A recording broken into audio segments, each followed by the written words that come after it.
Just yesterday morning, they let me know you were gone. Suzanne, the plans they made put an end to you. I walked out this morning and I wrote down this song. I just can't remember who to send it to. I've seen fire and I've seen rain. I've seen sunny days that I thought would never end. I've seen lonely times when I could not find a friend. But I always thought that I'd see you again.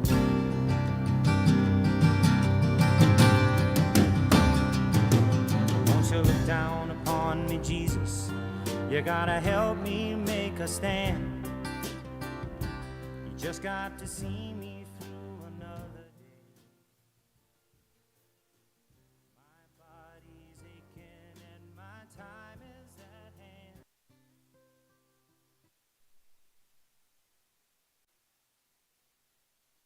This morning, I'd like to welcome the Right Honourable Prime Minister Mia Mottley, the Deputy Prime Minister Miss Antia Bradshaw, the family, the friends who are gathered here today in person, all of you who are able to join us online as well. This is a celebration, as you can see. We're wearing the bright colours as requested.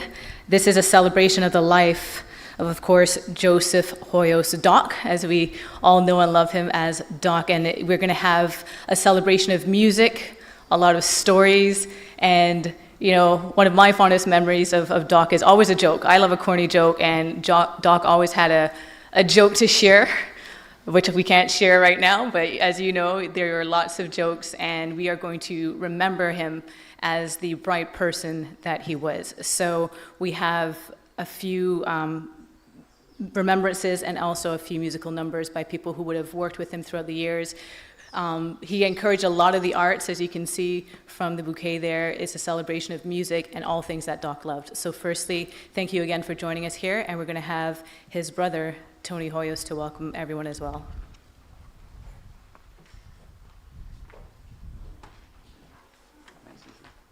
Thanks, Cecil. Morning, everybody, and thank you very much for coming. Those of you who are here in person, and also those who are watching online. And particular thanks to the Prime Minister, although I welcome her here today as Mia, a family friend. The Hoyoses and the Mottleys go back probably to the 1930s through ancestors. Neither of us are that old, Mia. And of course the Adams families too go back to the same time. I welcome all of the Adamses here. And even the Bradshaws go back, and the Hoyoses go back to the 1970s, Brady, I believe. So, and thank you all for being here, and for the wonderful surprises I've got from everybody today, the tributes to Doc and their fond memories. I'd like to assure you that Doc did not suffer at the end. He had a massive stroke, and it is our understanding up to this point that he did not regain consciousness. Certainly, when I saw him and visited him in hospital for the 3 or 4 days he was there, he did not appear to be responding consciously. So we believe that, mercifully, he did not suffer at all after he had the massive stroke originally. But you all know we love Doc. Doc had an inexhaustible supply of jokes, which he seemed to renew daily. I used to think sometimes he would tell me a joke, and 30 minutes later I couldn't remember to tell somebody else. But Doc could recite these jokes non-stop. Amazing. I think he missed his calling as a stand-up comic. So Doc and I, over the years, have been to numerous other persons' funerals together and sat down and chat about it during and after. And he made me promise him 3 things, particularly after Pat's funeral. 19 months ago. And you understand how the Hoyos family is devastated now, having buried Pat right here back in July 2020. And now Doc, the two younger ones, both passing at the age of 67. It's, we don't understand this at all. And I know that you're all suffering equally. But Doc maybe promised him 3 things. He said, T, when I go, and I said, I'm going first because I'm older. And he said, no, if I go before you, because you always running all over the place. So he said 3 things. No religion, I'm not religious, I don't go to church. And he said, and wear bright colors and look like a party and have a celebration. Don't have a funeral. I don't like these dreary things. And he said, and you wear shorts, if not, I won't recognize you. So we don't have a religious ceremony. We just have a celebration of that. And we are wearing bright colors. I even have on a pink shirt. He said, wear pink or red tee. But I don't have on shorts. I thought 2 out of 3 isn't bad. So I spoke to Doc often. In person or on the phone, we would chat. If I didn't see him in a week at one of the properties, I would call him, make sure he's okay, or he would call me. And let me tell you, and you will know this here because you've probably experienced this with Doc. He would call and say, "Hey, big brother." And I would say, "Hey, baby brother." And then the next thing was, "Got a joke for your tea." Right? Or if I call him to check on him, see how he was doing, I would say, "What's up, baby brother?" And Doc would say, "My pants, unfortunately." And then, "T, got a joke for you." So Doc's approach to life, as you know well, was let's have fun every day. And let's brighten the life of everybody that we encounter along the way. That's all Doc lived by. Let's have fun. Let's make some jokes. Let's leave everybody with a smile. Very simple, very straightforward. And that is the essence of what we as a family would like to celebrate today. Santia is going to read a poem later on. Ben's favorite poem. I think it was Ben's the only poem Ben ever knew in his life, to tell the truth. Not counting all the dirty limericks that he actually knew by heart. But taking a line from that poem, all of us know that Doc filled every unforgiven minute with 60 seconds worth of distance run. We're going to play a video now that was done in tribute by Ben, my son.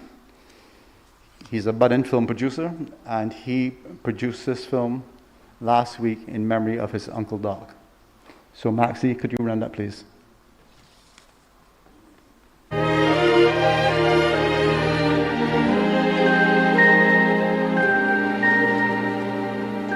Smile, though your heart is aching.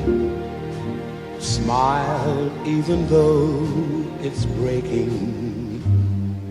When there are clouds in the sky, you'll get by. If you smile through your fear and sorrow, smile and maybe tomorrow you'll see the sun come shining through for you. Light up your face with gladness. Hide every trace of sadness. Although a tear may be ever so near, that's the time you must keep on trying. Smile, what's the use of crying? you'll find that life is still worthwhile if you just smile.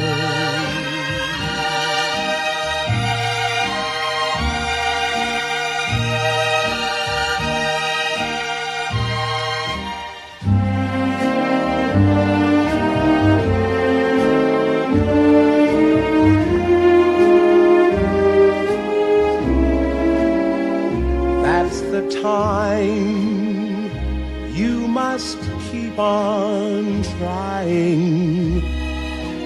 Smile, what's the use of crying? You'll find that life is still worthwhile if you just smile.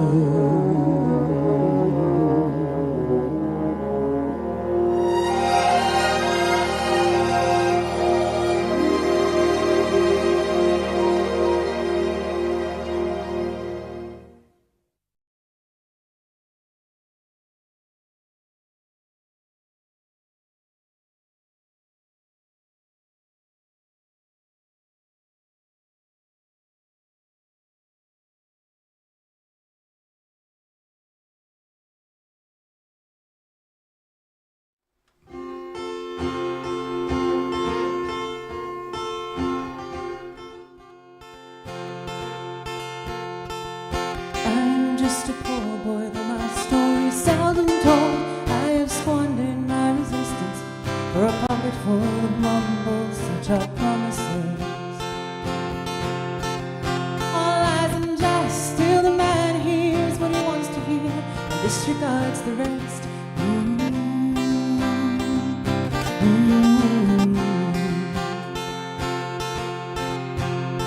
When I left my home and my family, I was no more than a boy in the company of strangers, in the quiet of the railway station, running scared,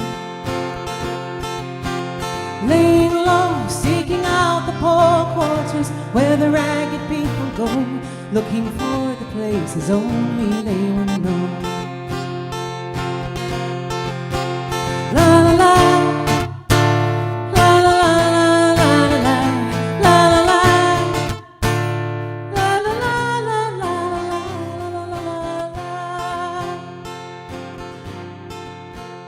Asking only a workman's wages, I come looking for a job, but I get no offers. Just to come on from the Hoyos on 7th Avenue. I do declare there were times when I was so lonesome, I took some comfort there. La, la, la, la, la, la.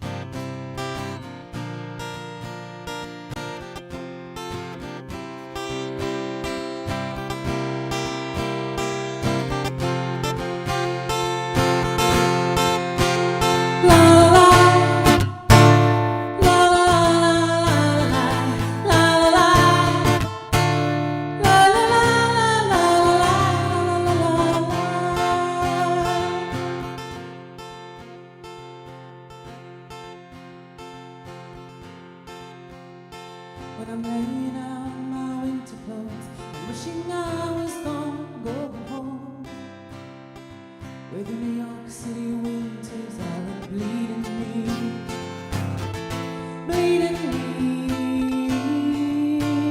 going home.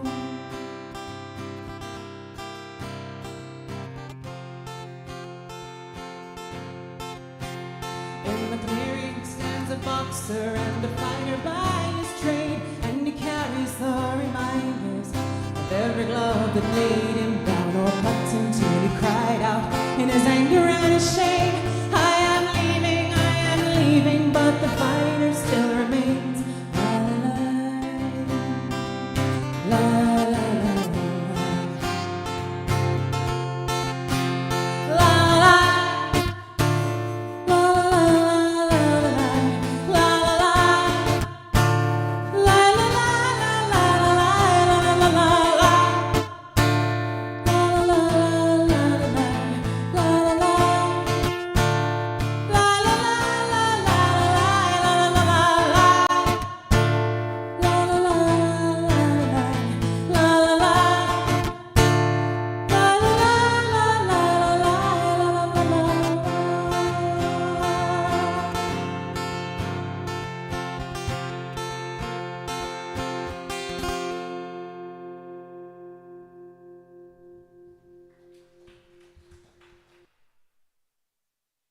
Mandy, of course, Doc's niece. We're going to have a lot of those musical tributes on behalf of Doc, but right now we're going to have some personal remembrances from one of his best friends. We have Paul King, and also going to welcome nephew Dean Hoyos, who's going to share some memories on behalf of himself and as well as Fred Hoyos as well.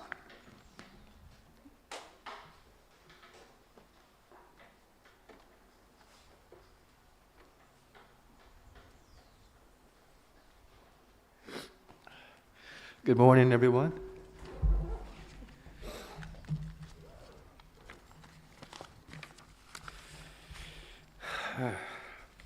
Doc and I met as office juniors at Manning Wilkerson and Chalna in 1976. I was 17, he was 21. He never called me Paul. It was always King Paul from day one. Our friendship of 46 years was filled with laughter whenever we were together. He would always have a huge smile on his face, never a dull, sad moment. Doc and I have worked together at the Plantation Restaurant, backstage. It was indeed a pleasure being together again.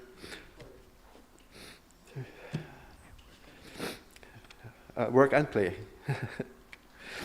And I'll never forget how Doc would come to my workplace. He would find me by shouting out, "King Paul, I got a joke for you." And he would have his joke and got me in stitches, and then I can't work.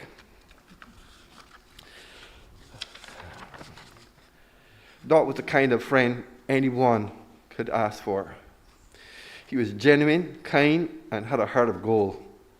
He would give you his last and be there for you when he was needed to fix anything electrical. He was one of the best, a true friend. We were a team in darts, where we played darts together. And he started to teach me pool, which I could never do. And he got me to sing karaoke for the first time. Doco, you're gone, but you're not forgotten. Sleep peacefully until you meet again, my friend. Yours forever friend, King Paul.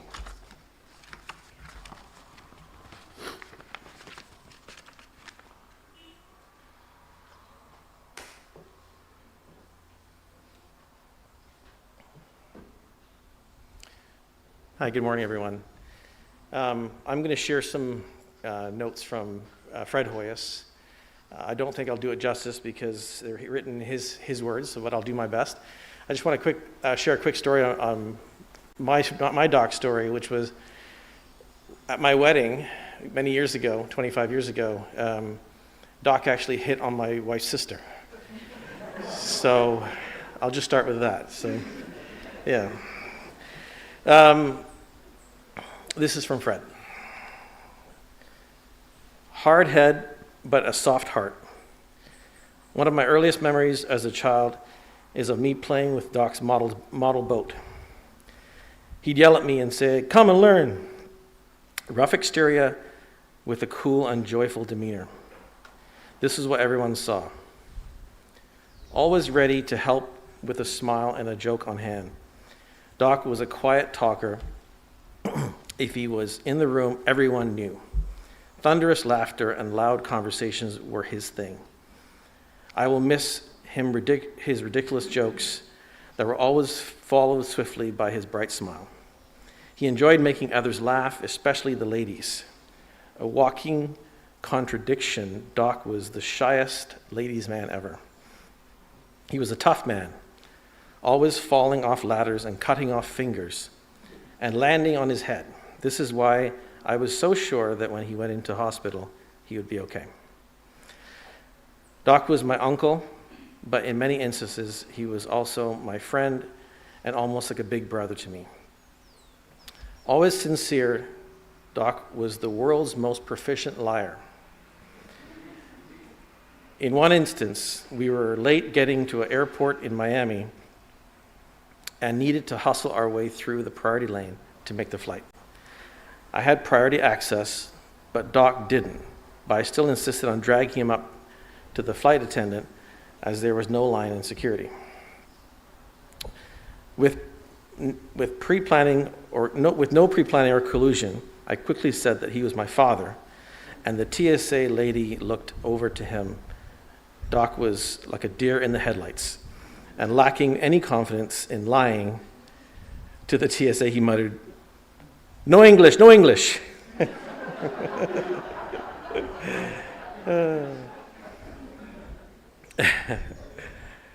We would later laugh about the incident for years, and he would reveal that he had drawn a blank and watched the Borat movie the month before. It was the first thing that came to his mind. Later that day on our flight home, the stewardess spilt a jug of water all over Doc's shirt, prompting him to step into the aisle and take off his shirt. She looked at him as he argued with another attendant and said, I have to do my Bajan best here. I never seen this before in my life, but alas, she wasn't the last bit fooled. She replied, I was in the line behind you and your father at security. Now the task fell to me, saving him from being the first man arrested for a fashion-related terrorism. He would later joke, at least I didn't end up in Guantanamo, and how his was the true, this is Fred's words, his was the true nip slip, not Janet Jackson. On another trip to Trinidad, Doc, the perpetual bachelor, became smitten with almost every woman he met and would later proclaim that it was his DNA's fault that his mother was a Trini. Fiercely loyal to his family and close friends, his mantra was, I'll back you up and ask questions later.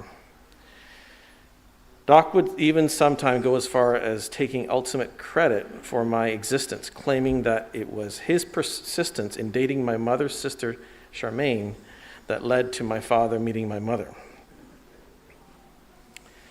I will miss you, Doc. I will miss asking you, what's up? And you replying, my pants, unfortunately. I find peace in the knowledge that you are with my dad, and rusty as you may be, those drums are cracking wherever you are. I'll miss you forever.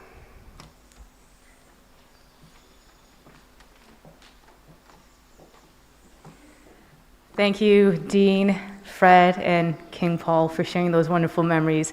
And I know Doc will be happy that we were all laughing and chuckling along with those stories as well. Now we're going to have another musical tribute to Doc from Alex Cummings, who wrote a wonderful, wonderful tribute to Doc last week. And in it, he mentioned Doc's unwavering support of Alex, of his music, being in the front seat and cheering him on. So please welcome Alex.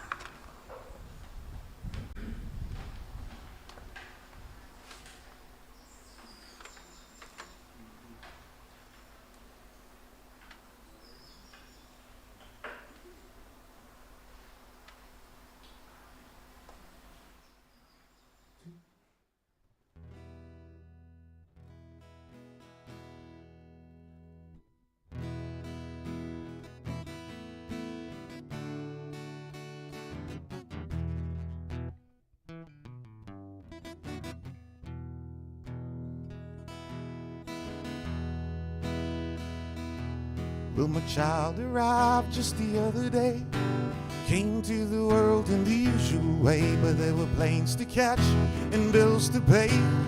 He learned to walk while I was away, and he was talking before I knew it. And as he grew, he said, I'm gonna be like you, Dad. You know I'm gonna be like you.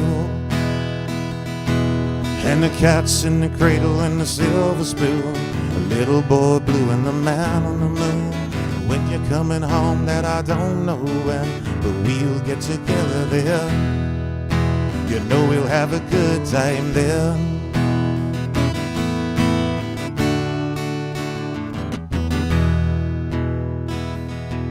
Well, my son turned 10 just the other day. He said, thanks for the ball, Dad, come on, let's play. Can you teach me to throw? I said, not today, I got a lot to do. He said, that's okay, and he walked away, but his smile never dimmed. He said, I'm gonna be like him, yeah.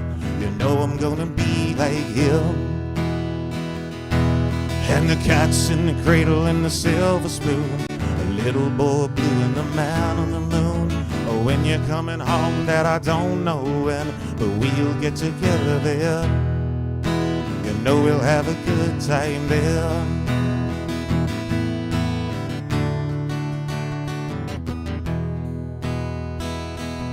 Well, he came from college just the other day, so much like a man I just had to say, son, I'm proud of you, can you sit for a while? He shook his head and he said with a smile, what I really like, Dad, is to borrow the car keys. See you later, can I have them, please? And the cat's in the cradle and the silver spoon, a little boy blue and the man on the moon. Oh, when you're coming home, son, I don't know when, but we'll get together there. You know we'll have a good time there.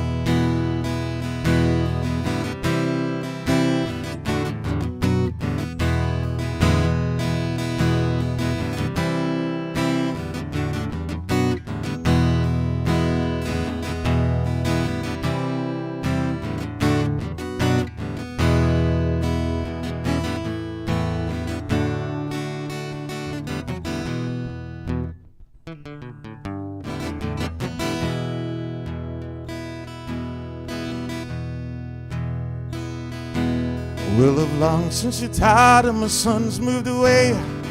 Called him up just the other day. Said I'd like to see you if you don't mind. He said I'd love to, Dad, if I could find the time. You see, my new job's a hassle and the kids got the flu, but it's sure nice talking to you, Dad. It's been sure nice talking to you. And as I hung up the phone, it occurred to me, he'd grown up just like me. My boy was just like me. And the cat's in the cradle and the silver spoon, a little boy blue and the man on the moon. Oh, when you're coming home, son, I don't know when, but we'll get together there. And the cat's in the cradle and the silver spoon, a little boy blue and the man on the moon. When you're coming home, Dad, I don't know when, but we'll get together there. You know we'll have a good time there.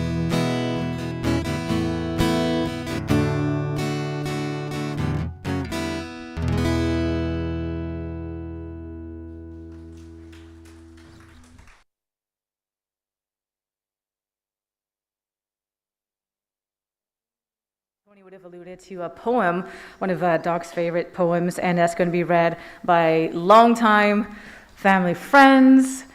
Please welcome the Deputy Prime Minister, Santia Bradshaw, with her reading of the poem If.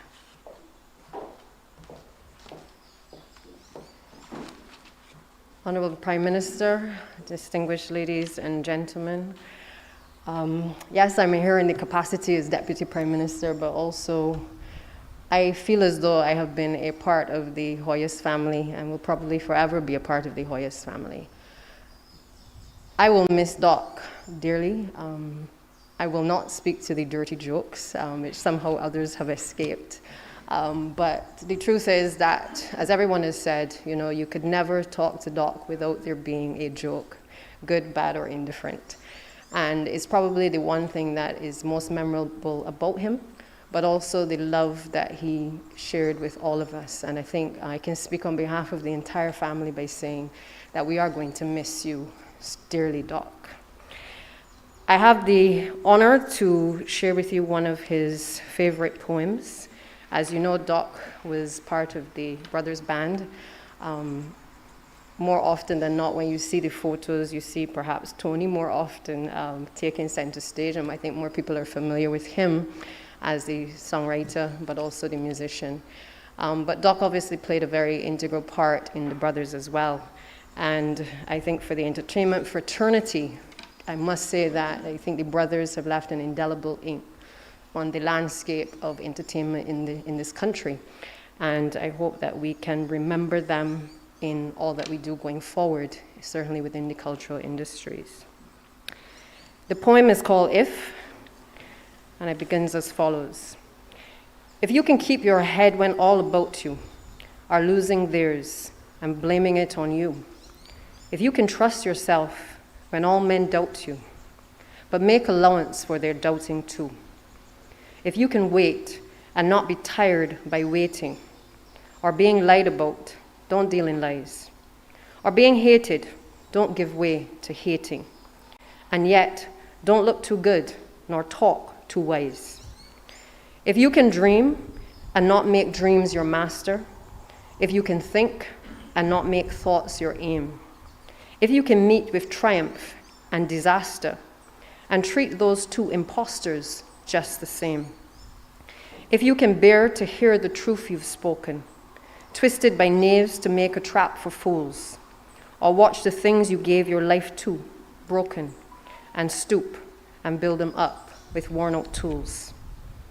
If you can make one heap of all your winnings and risk it, one turn of pitch and toss, and lose and start again at your beginnings and never breathe a word about your loss. If you can force your heart and nerve and sinew to serve your turn long after they are gone, and so hold on when there is nothing in you except the will which says to them, hold on.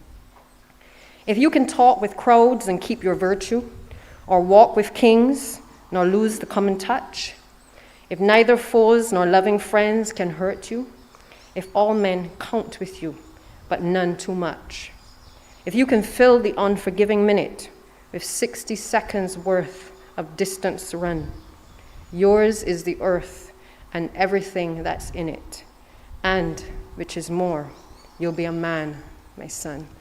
Rest in peace, Doc. Definitely a man for the times.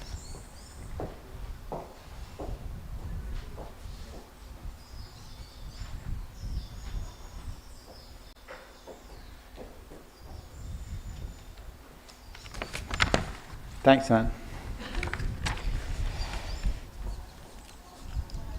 That poem, actually, when we were at our height in the Brothers, was set to music, very beautiful melody by John Ruitt, who was our keyboardist.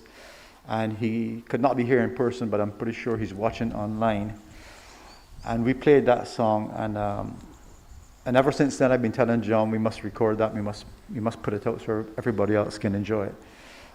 So, hasn't been done yet, but John, I'm repeating that call today. Let's get together. Let's record that song. It is a beautiful melody that you wrote.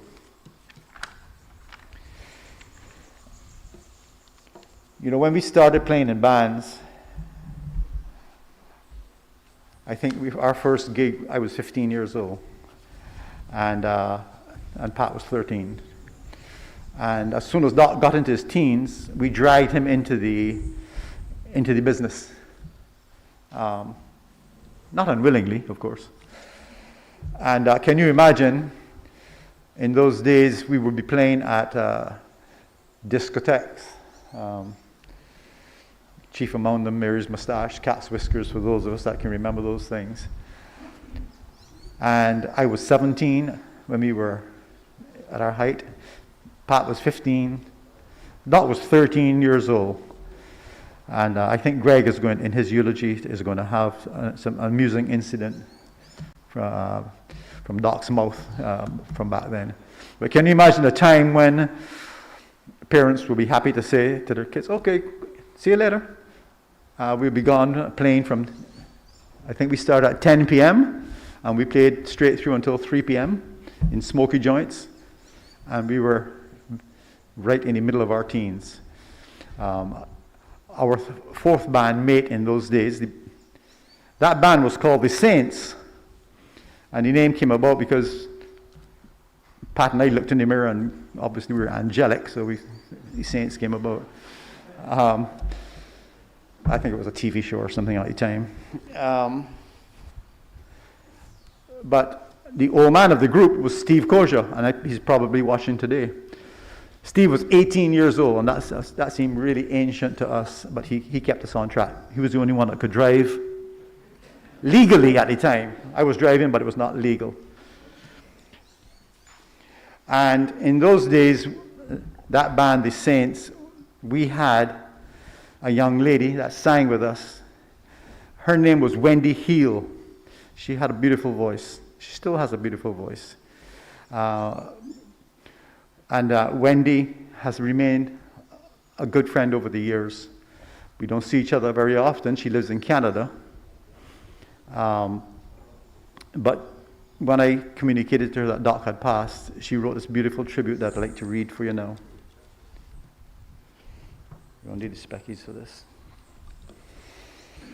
So this is from Wendy Heel, and I know Wendy is watching online. Thank you, Wendy. She says, "You know how once in a while you meet a person who just lights up a room, and you discover that they are fully present when they're talking to you? They are larger than life and attract attention. For me, Doc was one of those people. I first met him when I was 15. I was introduced to the Hoyos fold by David Hunt, better known to all of us as Animal, who was then the drummer for the first band, the Saints. David heard me singing in my backyard and asked if I would like to meet his band. I walked into a practice session and was quite overwhelmed. Tony, Patrick, Steve Kozier were the other members of the band. Just think for one quick minute what the energy and testosterone levels must have been in that room. Oh Lord. And helping to set up the equipment and running errands and being generally helpful was the baby of the Hoyos family, the 13-year-old Doc, the unofficial roadie known as Doc, but I didn't find out his real name until months later, which actually was Joseph. He was always cheerful, loved to talk, always had a joke. And I remember this is when Doc was 13. I always had a joke on his lips. Most were wordless even back then. Doc hugged me rather shyly, told me not to mind Tony and Patrick, as they were always going to try and run things. No idea where she got that from. And he winked at me. And from that time forward, I could look over and find his laughing eyes, and he would wink. A few months later, when Animal left the band, Doc was so excited and nervous that he was to become the new drummer. He had been wanting to join the band for such a long time. At his first full practice, I remember whispering to him that he shouldn't mind the other two older brothers, Tony and Patrick, as they would try to run things. And he burst out in that full-throated belly laugh of his that filled the room. I will always remember his laugh and his smile. He learned his drumming rhythms so rapidly, like he was born to the job. He held us up and drove the music forward. He learned how to support me as a singer and move with me whenever I felt like a different tempo or wanted a certain emphasis. I would have quiet talks with him before and after practice, as he would always search me out and ask how it went. I loved that about him. The Hoyos family were all so close, and they opened their arms to me and swept me in. They became a daily focus for me. When I had the chance to return to Barbados on a cruise a few years back, I sent messages to the band members and hoped to meet them for a drink. The first person I saw coming through the door was Doc, larger than life. Animal followed with his lovely and so patient wife, Jennifer. It was like we had seen each other only 10 days ago, not 40-something years. Doc told his stories about the family, and of course he told his jokes. I don't think I have laughed that hard ever. At one point, I looked at my poor Canadian husband, knowing full well that he wasn't understanding a word what was being said in Doc's full Bajan accent, thrown out with his usual gusto. But hubby said that he could understand why I was so happy. He knew how important those years had been for me. He could see the friendship offered that night, with the jokes and the laughter and the tears.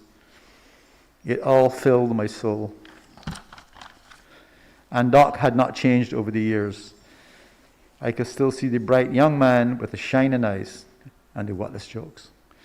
His hugs were more powerful as he'd grown into a giant of a man, but he was still the lovely, gentle, considerate, compassionate, and funny little Doc that I had known those long years ago. We were teenagers again for a night, and he looked at me and winked at the door when the night was over. Such a night, such a man, such a presence, such a blessing to have known him, and such a hole in the fabric of his family. Grief compounded by the loss of yet another brother. There is great grief left behind, but it is said that grief is just all the love left over with nowhere to go. He was mightily loved. Thank you, Wendy. And a lot of you will remember Roger Gibbs, who sang lead in the Sand Pebbles band. And of course, the Sand Pebbles and the brothers were on the circuit at the same time, and so was the band Ivory and all the other great bands of the 70s, Coalition and BRC, Troubadours, and so on. And when I mentioned it on Facebook and spoke to Roger, Roger said right away, I'm going to send a song for Doc. So he and his brother John now have a musical duo in Toronto, where he's lived many years. And they wrote a song. It's called Leave Something. And he's recorded it just on his iPhone and sent it to us. So we'd like to play that for you now. And thank you very much, Roger. Hello, everyone. Tony, I would like to thank you and the Hoyos family for inviting me to sing a song in celebration of Doc's life. And I'd like to do something that my brother John and I wrote recently, and I thought this would be a good chance to share it.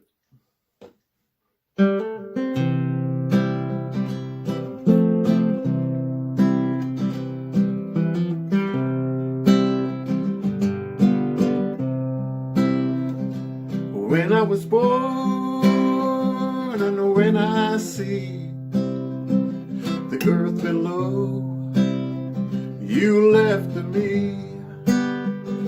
Should you return, I hope you'll find the world you left I treated kind.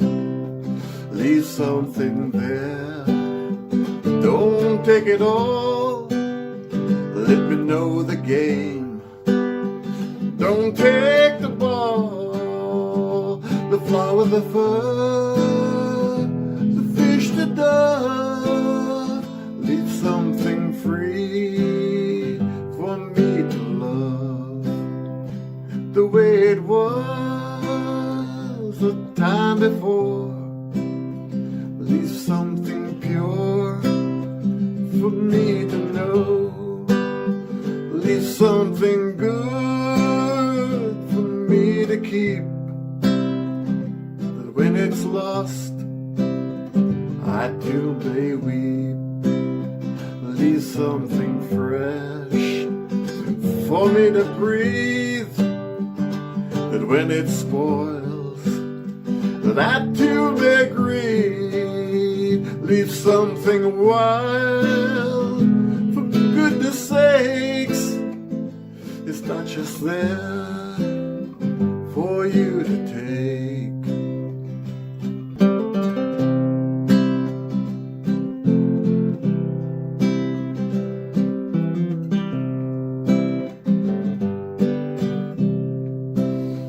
Leave something there, don't take it all. Let me know the game. Don't take the ball, the flower, the fur, the fish, the dove. Leave something free for me to love. Leave something green for me to grow, the way you found it, that I still may know. Leave something sweet for me to taste. Be all be blessed, we shared this place. Leave something sweet for me to we're blessed. We share this place. Thank you.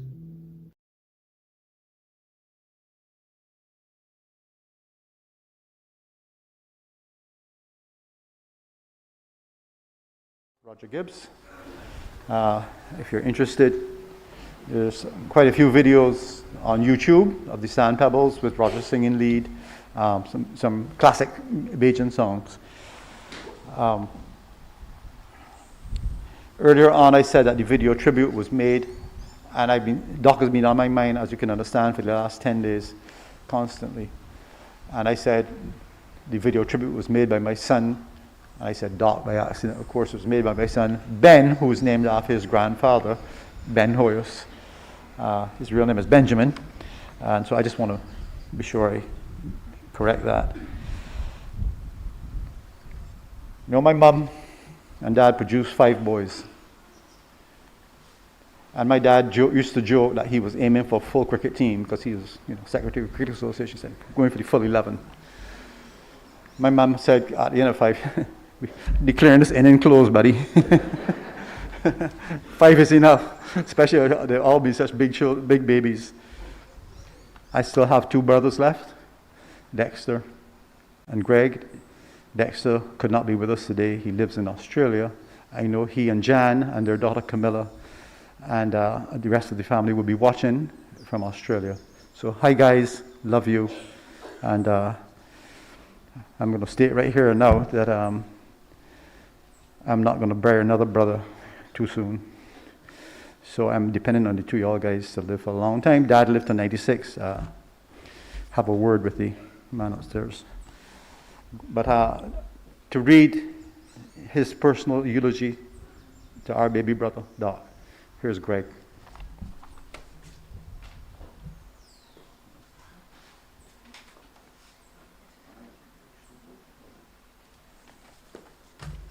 Hi, everybody. Coming this late in the proceedings, I'll be short, but I feel a bit like Elizabeth Taylor's 7th husband. I know what I have to do. I know how to make it interesting. So we'll try. I have a few Doc jokes today, but we censored them carefully because of the didn't want to upset the Prime Minister's delicate ears or her gentle disposition, and nor that of the Deputy Prime Minister. Thank you all for coming. Doc should have died at 5 years old. It's a miracle he's alive. He was alive. He fell off a high ledge, hit his head, and went to the hospital, where after several weeks, he had his skull cut open to ease the pressure on his brain or to remove a clot or something. And it took about 3 or 4 months to recover.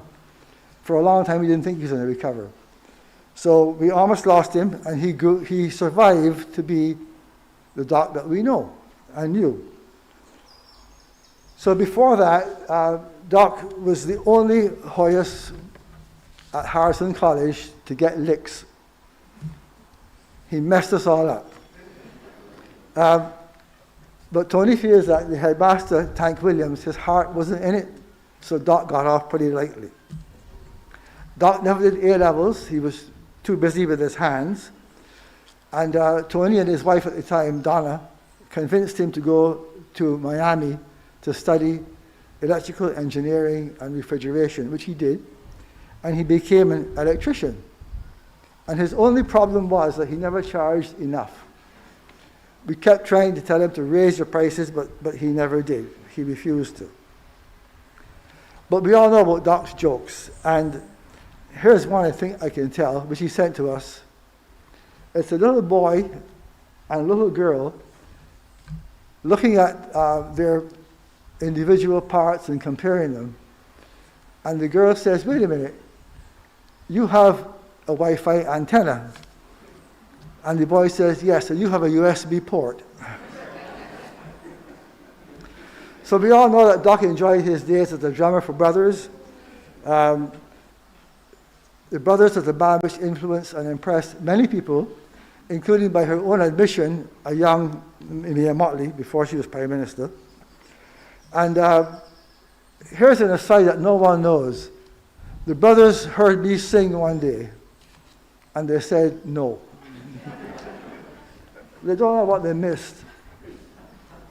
Afterwards, Doc stayed in the music scene. He was very generous with his time. He supported people.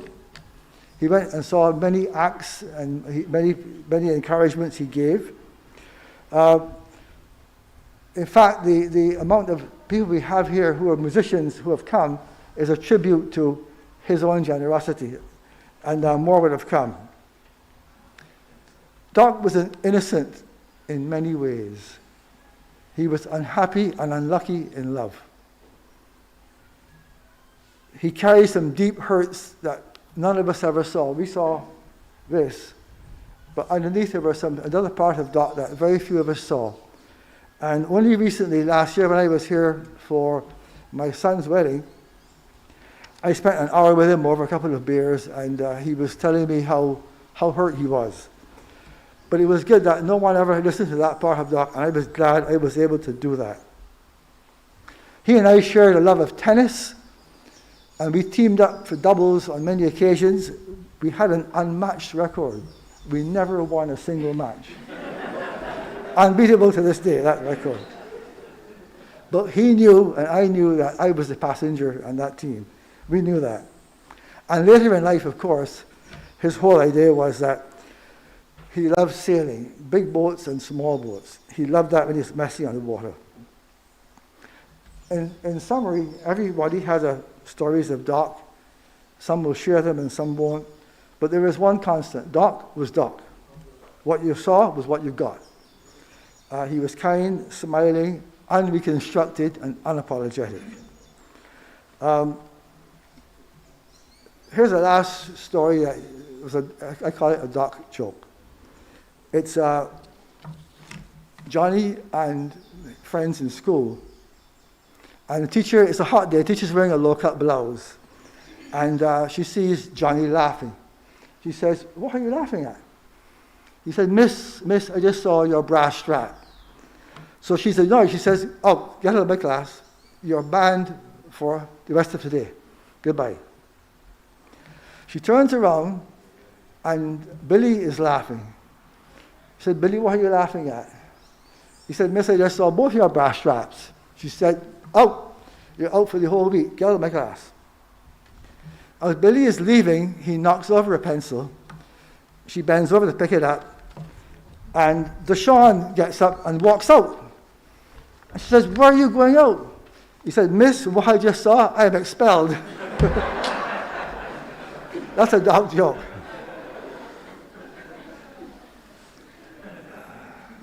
Mahatma Gandhi said, "There are no goodbyes. Wherever you will be in my heart." That's how we feel about all of our family, all of our friends, and Doc. Thank you.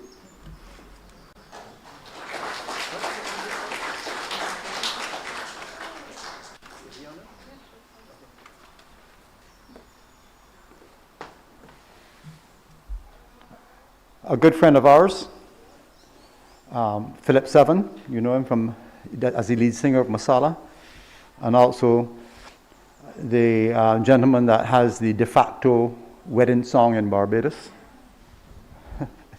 I think I've heard it so many times. It's called "Beautiful Surprise." This is the gentleman here, an excellent friend of ours. I think Santi was his manager before she went into politics, and Phil has decided to come today at our request and sing a song in our Doc. I can think of younger days when living for my life was everything a man could want to do. I could never see tomorrow, but I was never told about the sorrow.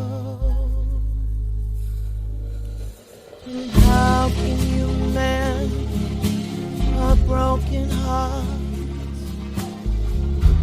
How can you stop the rain from falling down? How can you stop the sun from shining? What makes the world go round? How can you mend this broken man? How can a loser ever win? Please help me mend my broken heart and let me live again.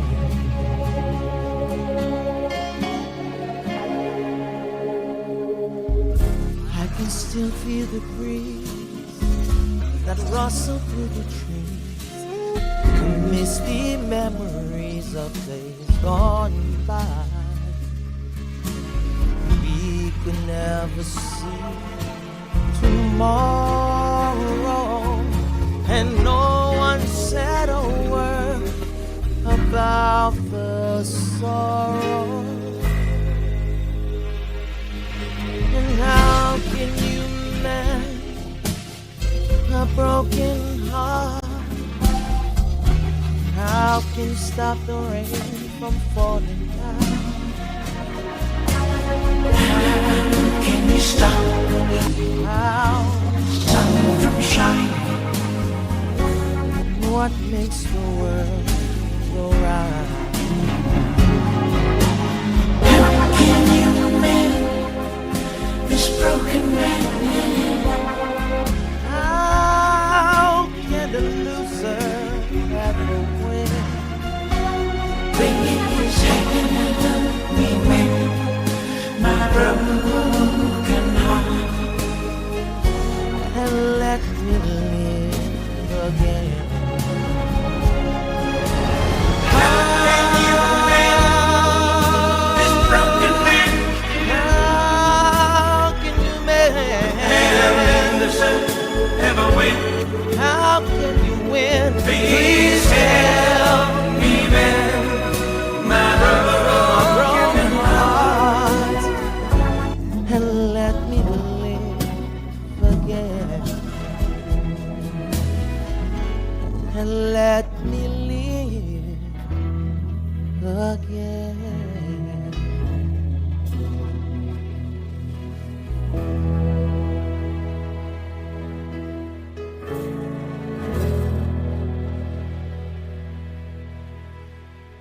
Thank you.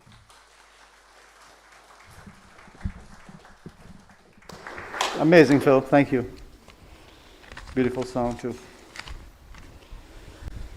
When I came in today, I got a lovely surprise from Philip and Wayne, former members of the group, supergroup Ivory.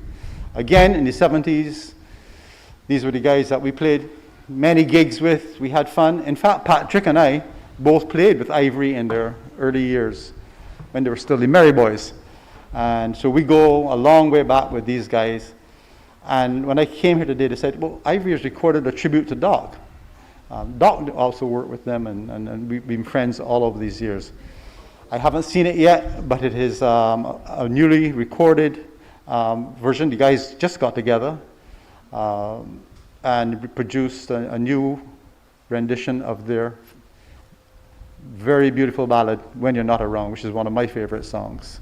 So thank you, guys. I appreciate it. On behalf of the Hoyos family, we sincerely do appreciate your efforts. Maxie?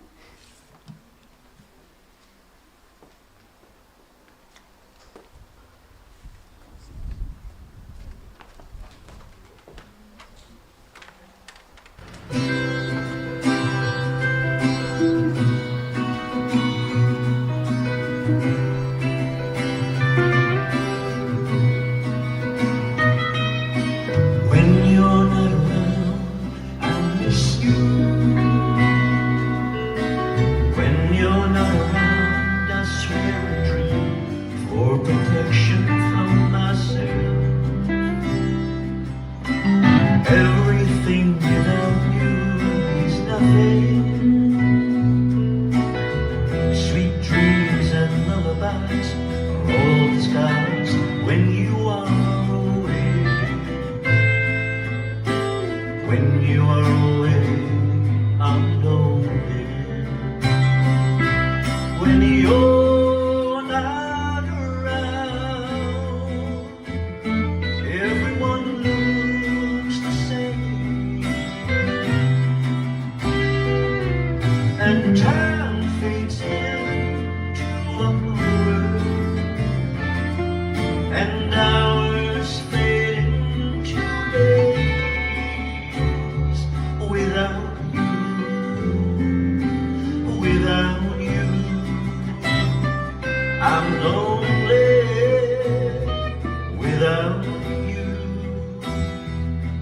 Small pleasures can't be cherished as they should. Small pleasures can't be cherished if they go. When you're not around, everyone looks the same, and time fades into hours, and those hours fade into days when you're not around. When you're not around, I miss you. When you're not around, I swear a treaty for protection from myself. When you're not around, I need you. When you're not around, I miss you. When you are around, I love you.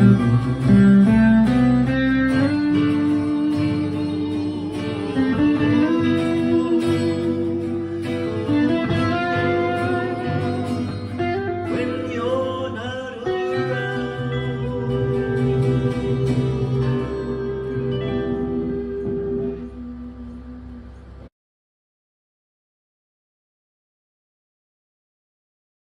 Thank you for that musical tribute, another one. And now we're going to welcome good friend Peter Boyce and Doc's niece Mandy to share some more memories. And as things have been going, hopefully some more jokes as well.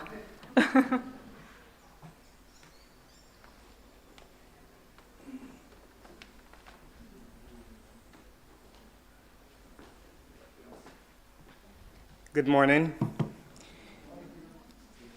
Honorable Prime Minister, Deputy Prime Minister, the Hoyos family, ladies and gentlemen.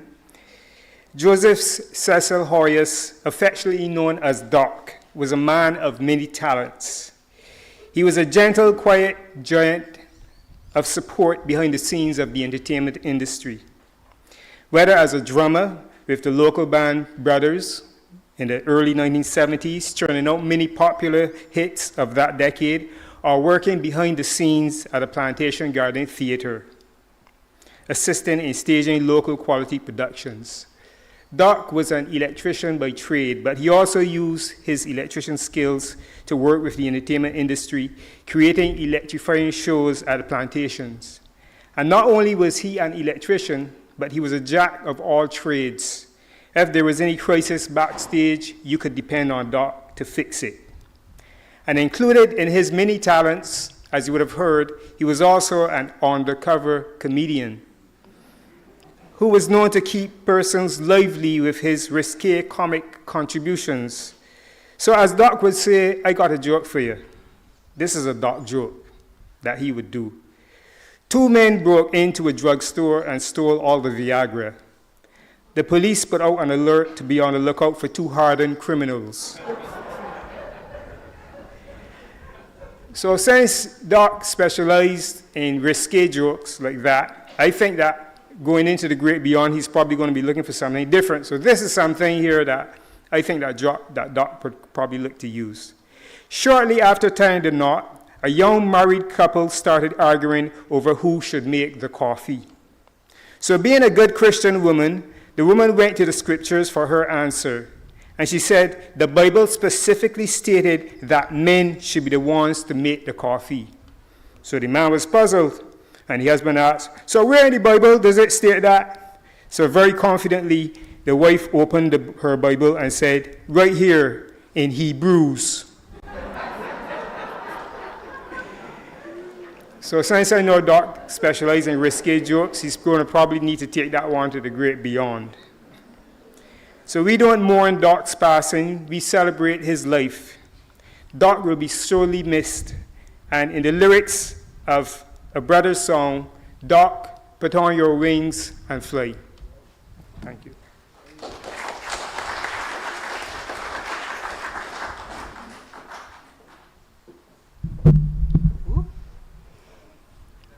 Good morning.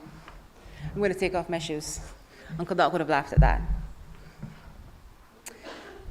When I was 7, I discovered that Uncle Doc's name was actually Joseph. I was convinced that all the adults were mad because Doc was a perfectly acceptable name. When I asked him about it, his response was a definitive, I am your Uncle Doc. You hear me? If you stand up and holler, Doc, in a crowded room, it will be me who answers. An adult that saw logic. When Uncle Doc would come to my gigs, or if I saw him out somewhere, I would naturally introduce him to my friends as my Uncle Doc, as you do. Why are you making me seem so ancient, was always his response. So I started introducing him as Doc, my uncle. Only your uncle, is that it? So he became Doc, my favorite uncle, with a wink and a nudge. He was happy with that. That made his chest puff up a bit. And while I don't actually pick favorites, maybe a little, I did, and I do, adore him. That much is well known. There are all kinds of individual things that I could relate as memories of him and bouncing around the timeline as memories do.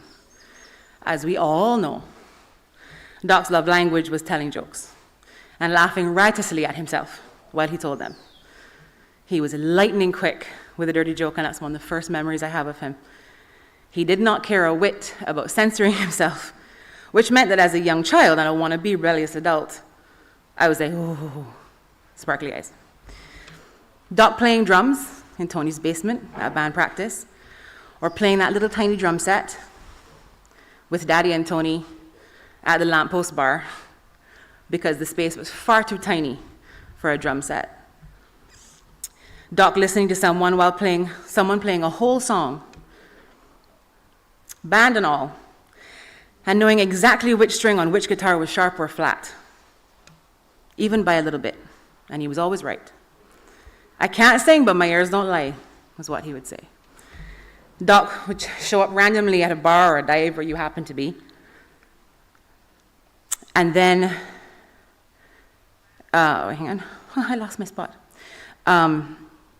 Showing up randomly to a bar or dive where you happen to be, and then soundly kicking everyone's ass at pool, and then making you look really cool by losing on purpose to you. Doc making it a point to come to my gigs and request songs. Several of his favorites are far too inappropriate for an event like today, by our standards, not his. But the Boxer was one that he loved and asked for often, which is why I chose it today. Doc sending me emails with jokes every day throughout my pregnancy. We didn't have iPhones back then, to help take my mind off how sick I always felt. Doc not having a clue what to do with a baby when Eris was born, but pressing a few bills into my hand to get something she needs. Doc coming to lunch at Grandpa Ben's house every Friday in the last few years of Grandpa's life, beelining it for the kitchen to talk to my mom and tell her a naughty joke, and then stoutly refusing all of her valiant and creative attempts to get him to eat his vegetables. I don't think he ever discovered the shredded veggies in the cream potatoes, though. Doc, just like Daddy, telling folks she's the best makeup artist in BIM if I was singing somewhere, or asking, did you know she's a great singer too, if someone mentioned my career in makeup. Doc coming to my gigs and conspiratorially whispering in my ear that I sounded far better than whoever had sung there last night, like the great hype man that he was. Doc asking me every time he saw me if I had quit smoking yet, because I have, and if he could do it, then anybody could. And then finally one day when my answer was, yes, I did, we began to keep a tally for each other of how long it had been. He had me beaten by about 2 years. I'll take that. The truth is that everyone has little things they remember. Some are the same or similar, some are vastly different. Our individual experiences will be exactly that, individual.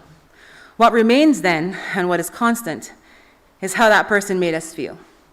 When we flip through our memories of Doc one by one, we quickly cease to flip through single occurrences, and we begin instead to recall what was constant, how we felt.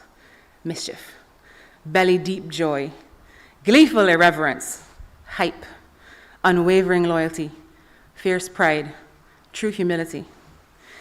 And when I try to put all of that I just said into a single sentence, I am left with this. Doc would have said that he came for a good time, not a long time. And while we would all gladly have had him for so much longer, the truth is that he had longer than many, and he made the best of his time. The one thing that we could never say about Uncle Doc is that he did not enjoy his life. Not so long ago at Daddy's funeral, here, while I was able to somehow sing, I could not have said 3 words if my life had depended on it. So now that I have the opportunity again, I'll take a page from Doc's book and not waste it. And I'll leave you with a quote that stood out to me then, because it applies now. In the words of American journalist and author Elizabeth Gilbert, it is an honor to be in grief. It is an honor to feel that much, to have loved that much.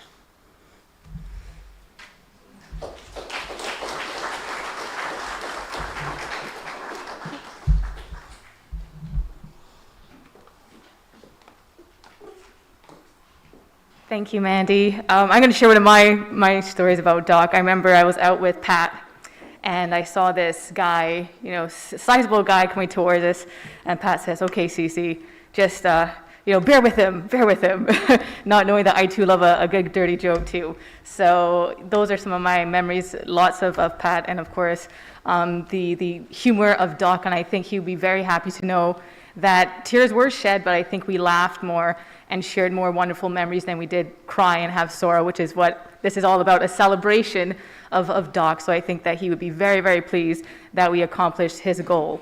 So I just want to thank everyone for being here, and we're going to have another musical tribute. As you would have heard, and as you all know, his history in music and supporting the arts here in Barbados, well known. So please welcome Biggie Irie.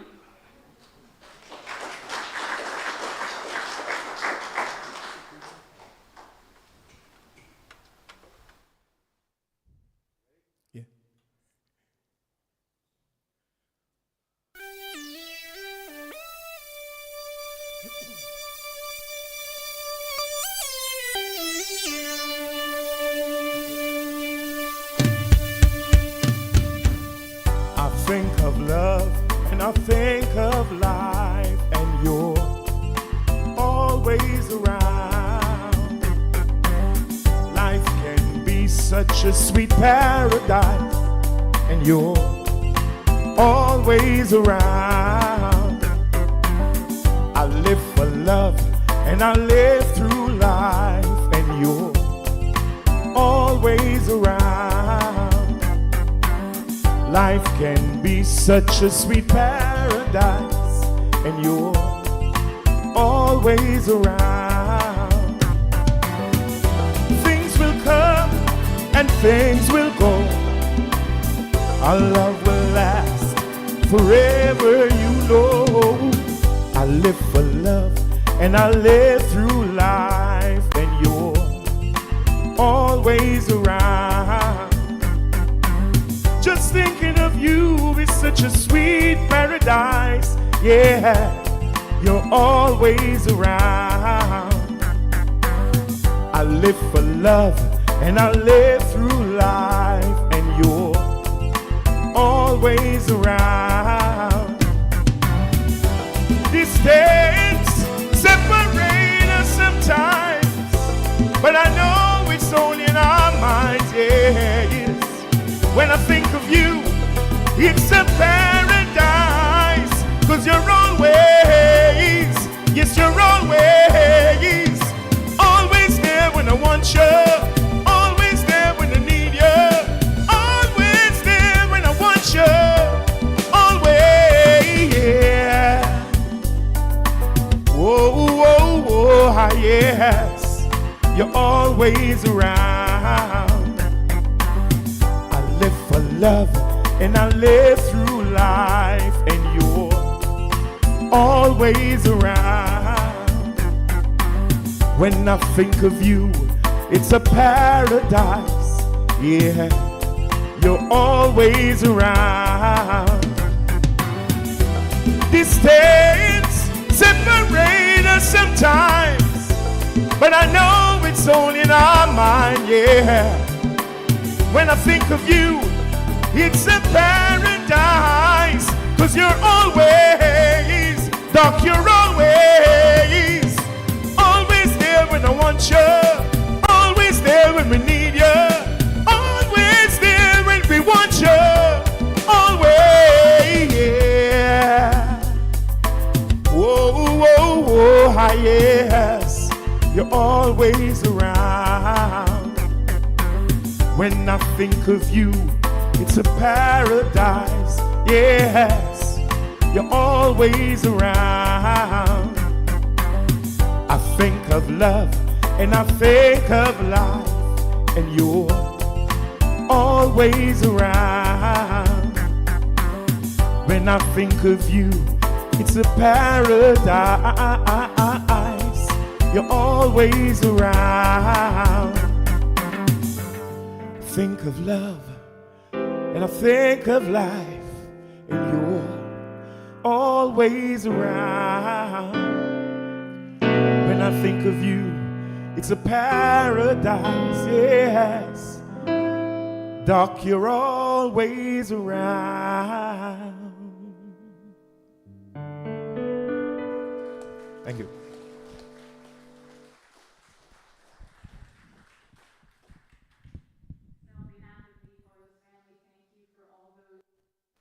Musical tributes who said and shared their memories of Doc, those who are here this morning, as well as those who were able to be online. And they just want you to know that there'll be a private cremation later on. But thank you for the celebration of the life, the laughter of Joseph Doc Hoyos. May he rest in peace.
Just yesterday morning, they let me know you were gone.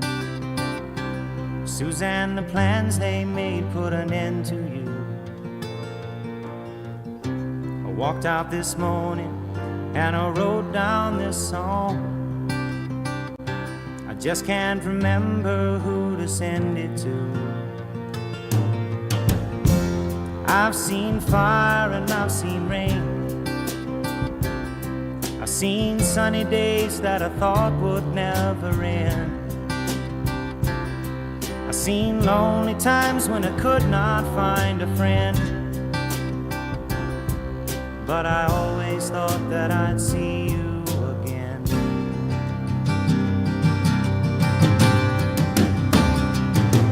Won't you look down upon me, Jesus? You gotta help me make a stand. Just got to see me through another day. My body's aching and my time is at hand. I won't make it any other way. Whoa, I've seen fire and I've seen rain. Seen sunny days that I thought would never end. I've seen lonely times when I could not find a friend. But I always thought that I'd see you again.